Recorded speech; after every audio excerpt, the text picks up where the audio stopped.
Bonjour à tous, alors vous avez été assez nombreux à me demander comment faire pour savoir si une pièce était usée ou pas. Parce que c'est vrai que sur un vélo de 40 ans, on peut avoir des pièces qui sont usées, et là, on n'a pas moyen de les régler. On a des moyeux qui ont toujours du jeu ou qui grattent. Voilà, il y a des pièces qui s'usent, c'est normal, c'est le temps qui veut ça. Alors, sur ce cadre, bon, là, je crois que vous avez compris, là, il n'y a plus rien à faire. Mais vous allez voir que sur d'autres pièces, c'est beaucoup plus compliqué à voir. Il faut être observateur. Donc maintenant, je vais vous montrer sur des pièces du style pédalier, moyeu, axe et tout ça, ce qu'il faut regarder pour savoir si la pièce est en bon état.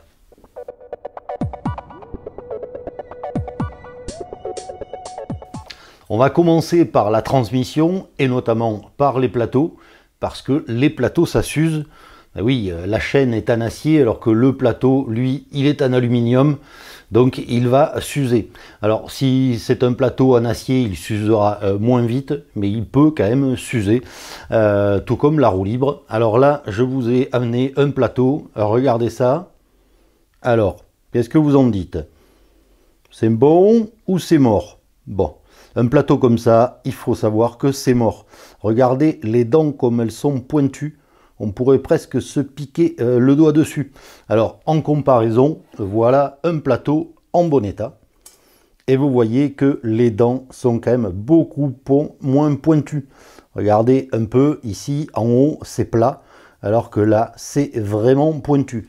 Donc, quand vous avez un plateau comme ça, à part en faire un dessous de plat, ou une pendule, vous pouvez rien en faire. Là, il faut vraiment changer la pièce. Qu'est-ce que ça va être le problème? Le problème, c'est que avec un plateau comme ça, vous allez avoir vos vitesses qui vont sauter, puisque comme l'échancrure entre les dents est beaucoup plus grande, la chaîne aura tendance à monter au sommet de la dent, et donc vous risquez d'avoir des vitesses qui sautent.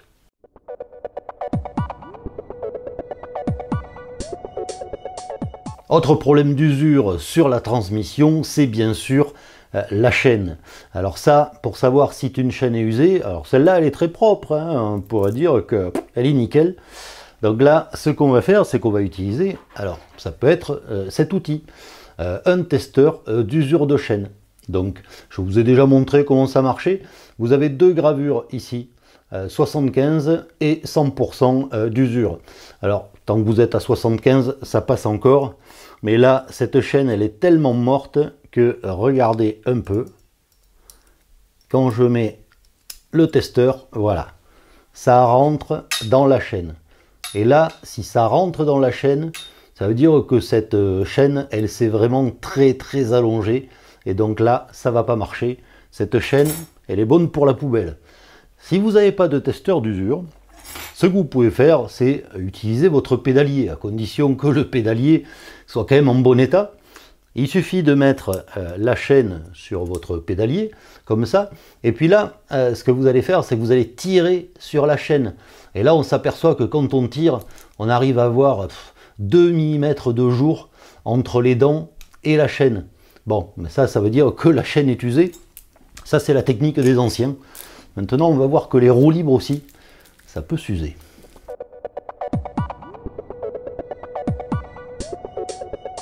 Dernière partie de la transmission, la roue libre.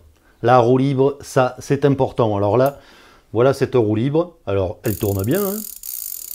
Alors, au besoin d'un peu de lubrification. Mais par contre, à l'usage, les vitesses sautaient. Alors pourquoi?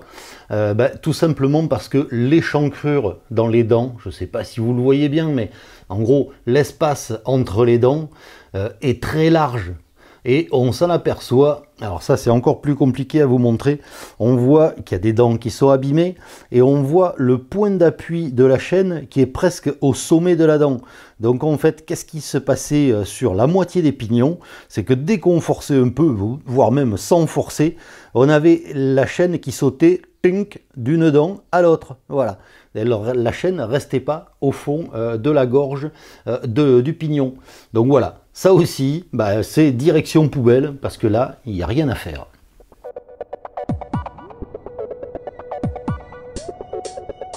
Maintenant, on va voir l'usure sur toutes les pièces qui tournent. Jeu de direction, moyeu, boîtier de pédalier. Alors là, je vous ai amené une coupelle de jeu de direction. Et si vous le voyez, au fond de la gorge, vous voyez tous ces petits points noirs. Voilà. En fait, ces petits points noirs, ils sont en creux. Voilà. Alors, le problème qu'il y a eu sur ce jeu de direction pour que ça fasse ça, c'est que ce jeu de direction, il n'était pas assez bloqué. Et donc, il y avait de l'espace entre les billes et la cuvette.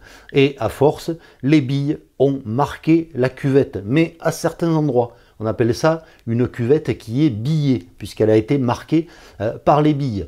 Le problème, c'est que si vous essayez de régler ce jeu de direction, chaque fois que la bille va tomber dans un petit trou, ça va faire des crans, et donc votre guidon ne va pas tourner librement, il va tourner en faisant des crans. Et alors ça, c'est surtout problématique si vous essayez de vous lâcher les deux mains, parce que quand ça va tomber dans un cran, hop, le guidon ne voudra pas tourner. Donc là aussi, ça, c'est poubelle.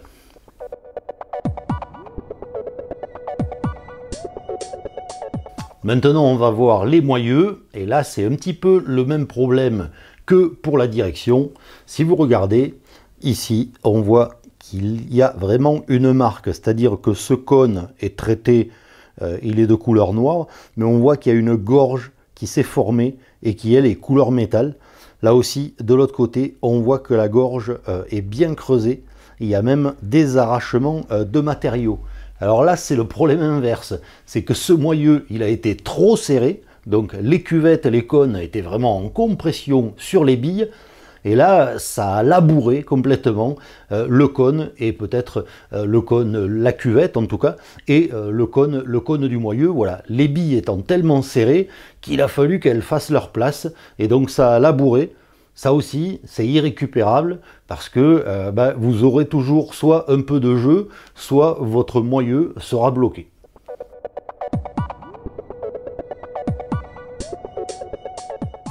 Même problème, même punition, mais là avec un axe de pédalier. Lui aussi, il a été trop bloqué. Et regardez un petit peu la gorge qui a été creusée, là aussi. C'est plus lisse, ça devrait être bien lisse, bien usiné. Là, on a des arrachements de matière. Donc, sur les 3/4 du tour de l'axe, on a de l'arrachement. Donc là, ça veut dire que c'était trop bloqué. Alors, bizarrement, de l'autre côté, c'est plutôt propre. Voilà.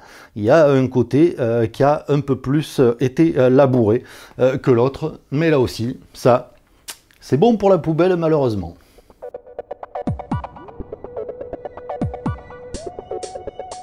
Alors on a vu tous ces problèmes qui sont surtout des problèmes mécaniques, puis il y a sur certaines pièces des problèmes esthétiques. C'est notamment le cas des pièces chromées. Donc là, j'ai des cale-pieds, bien sûr, et ils sont quand même très oxydés. Vous voyez un peu, là il y a vraiment une grosse couche de rouille, dedans, dehors, voilà, un petit peu partout. On a même on voit même ici, là, vous avez le chrome qui s'écaille. Alors ça aussi, il n'y a rien à faire malheureusement parce que il n'y a pas encore d'outils pour réinventer le chrome. Donc si vous enlevez la rouille, certes, il n'y aura plus la rouille, mais par contre, ça ne brillera pas. Il y a des parties qui vont briller et d'autres qui sont couleur métallique. Donc là aussi, ça c'est une pièce qui est foutue.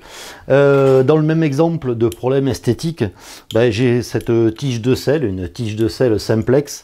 Alors ça c'est le problème avec les tiges de sel, quand c'est pas bien lubrifié, que c'est trop serré et que pour monter la tige de sel ou la descendre, on force. Regardez un peu toutes les rayures qu'on va avoir sur cette tige de sel. Alors il y a des rayures plus ou moins profondes. Alors quand c'est des rayures qui sont pas trop profondes, on peut arriver à les récupérer, on peut utiliser la lime, le papier vert. Bon, là, si j'avais le temps, peut-être que j'essaierai de récupérer ça. Alors il faut essayer de ne pas enlever trop de diamètre, notamment la partie qui est dans le cadre. Là, on n'a pas besoin de la nettoyer. C'est plus la partie extérieure qui sera visible, donc c'est là qu'on va travailler. Bon, ça, je ne vais pas le jeter tout de suite, parce que je pense que voilà, si un jour j'en ai besoin, je travaillerai dessus et je referai la pièce. Donc voilà, vous voyez que tout n'est pas perdu quand même. Alors j'espère que ce petit tuto vous sera utile pour faire le tri dans vos pièces quand vous restaurez un vélo. Et comme toujours, je vous dis à bientôt pour d'autres vidéos.